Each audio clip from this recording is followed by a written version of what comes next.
وقف القائد العباسي الذي أرسله الخليفة وقال: أشرعوا الرماح وشدوا السيوف وارفعوا السهام، والله لو أن النبي نازعنا الملك لضربنا خيشومه بالسيف. بهذه الكلمات ستبدأ معركة بين الدولة العباسية وأحفاد النبي محمد من أهل بيته الذين صارعوا العباسيين على الخلافة. الخليفة العباسي الطائش الذي قتل 300 من آل البيت وصلبهم في جذوع النخل وطاردهم فوق كل مدر وحجر. الخليفة الذي أراد قتل أمه أكثر من مرة، ولكن كانت الأم هي الأدهى والأخطر، فاغتالت ابنها بطريقة مأساوية وأعطت الخلافة لهارون الرشيد. إنه الخليفة الهادي حفيد أبي جعفر المنصور سفاح العلماء، وأخوه لهارون الرشيد وقاتل أحفاد النبي، الخليفة العباسي الرابع.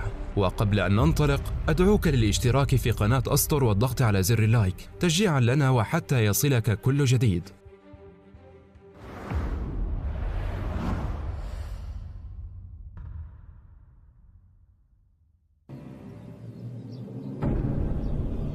توفي الخليفة المهدي وهو في طريقه إلى بلاد جرجان لقمع ثورات المخالفين، وكان معه ابنه هارون الرشيد، فأخذ البيعة لأخيه الهادي وأرسل إليه بخاتم الخلافة وبالقضيب النبوي والبردة النبوية الطاهرة ورسالة ضمنها التعزية والتهنئة. ولما تولى الهادي الخلافة كان عمره 25 سنة فقط، وهي سن مائعة إن لم يكن صاحبها على قدر المسؤولية، فظل الهادي كما كان قبلا يلهو ويلعب، ولكنه لم يكن في ذلك يخرج عن طور المعقول والدين، فلم تؤثر عنه شائنة ولا وصم شائبة إلى أن مات. ثم حين أراد الإقلاع عن اللهو واللعب أدركته المنية في فجر ذلك اليوم.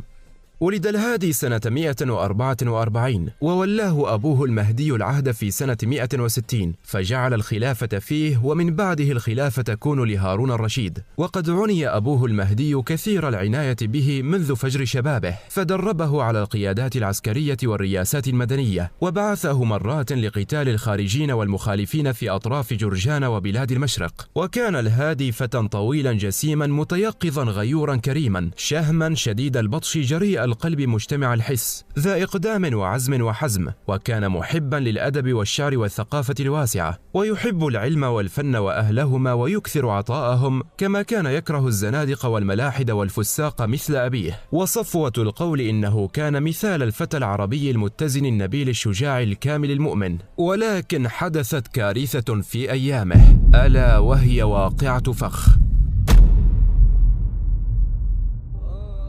نزل علي جبريل لما صليت الركعة